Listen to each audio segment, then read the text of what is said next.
स्वागत है दुनिया के सबसे अनोखे कोवर्किंग स्पेस में।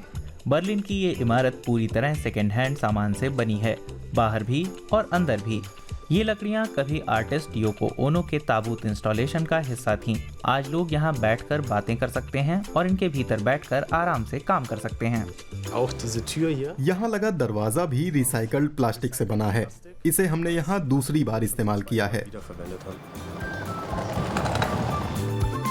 ये लॉकर जिस सामान से बनाए गए हैं वो बर्लिन के बेरगहाइन क्लब की प्रदर्शनी से आया है और ये सोफा एक पुराने ऑफिस की इमारत के बेकार सामान से बना है। हम बिल्डर्स बुलाते हैं और गिराई जा रही इमारतें देखते हैं कि कौन सा सामान दोबारा इस्तेमाल हो सकता है।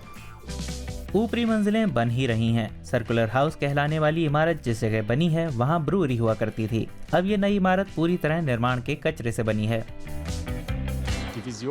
हम दिखाना चाहते हैं कि हम सर्कुलर निर्माण कर सकते हैं। ऐसा पहले कभी किसी ने नहीं किया। दुनिया में कुल कार्बन उत्सर्जन में से 40% निर्माण क्षेत्र से होता है। वहीं दुनिया में जितना कचरा निकलता है उसका 60% निर्माण क्षेत्र से आता है। हम यही दिखाना चाहते हैं कि भविष्य में अलग तरह से निर्माण मुमकिन है। निर्माण 2019 में शुरू हुआ। उम्मीद है एक दिन यहाँ लोग मिलकर रहेंगे और काम करेंगे। इसलिए ब्रूअरी के जिस हॉल में पहले बैरल रखे जाते थे उसके ऊपर 3 मंजिल और बन रही हैं।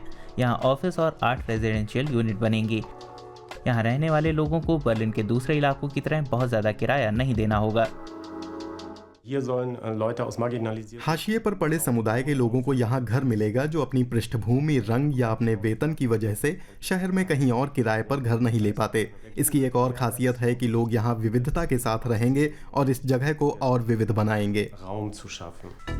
यहाँ ज्यादा से ज्यादा ऐसा सामान लगाया जा रहा है जिसे इमारत गिराए जाने पर दोबारा इस्तेमाल किया जा सके। इसी वजह से चीजों को ग्लू से चिपकाने के बजाय कीले ठोक कर जोड़ा जा रहा है और सीमेंट से टिकाने के बजाय एक दूसरे में फंसाया जा रहा है।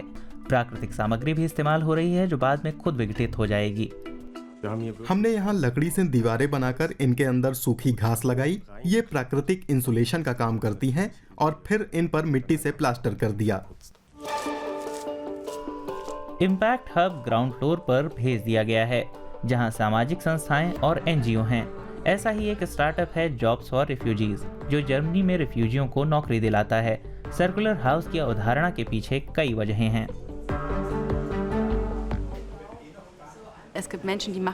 यहाँ हमारा जैसा काम करने वाले लोग हैं। उनके सामने भी सामाजिक समस्याएं होंगी, लेकिन शायद वो भी पैसा जुटाने की इसी समस्या से जूझ रहे होंगे।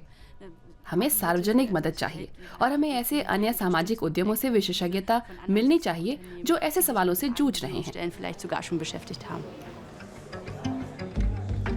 रिसाइकिल हुए मटेरियल से इमारत बनाने के लिए आपको बहुत समझदारी से सामान चुनना होता है। कॉन्क्यूलर नाम का एक स्टार्टअप भी यहाँ है जो छोड़ दी गई इमारतों से बिल्डिंग मटेरियल हासिल करता है। लैंप से लेकर एकदम नए जैसे किचन और बाहरी कांच से लेकर सही सलामत लिफ्ट तक।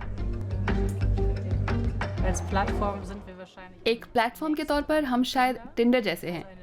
हम मांग और आपूर्ति को आपस में मिलाने वाले प्लेटफॉर्म हैं जो लोगों और सामग्री को साथ लाते हैं। आप बनाते तो ये सोचकर हैं कि ये हमेशा रहेगा और फिर 10 साल बाद उसका कुछ हिस्सा गिरा देते हैं क्योंकि ये किफायती लगता है। ऐसी ही इमारतों में निर्माण सेक्टर का भविष्य नजर आता है।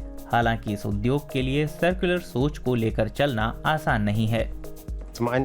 एक तरफ ऐसे निर्माण के बारे में सोचा नहीं जा रहा, दूसरी ओर इसमें आपको लंबी प्लानिंग करनी होती है और बिल्कुल अलग किस्म के सामान का इंतजाम करना होता है। इससे निर्माण की लागत बढ़ती है। सर्कुलर हाउस की शुरुआत करने वाले मानते हैं कि सस्टेनेबल इमारतें समाधान हो सकती हैं और ये कारगर भी होंगी क्योंकि धरती पर संसाधन तो सीमित ही हैं।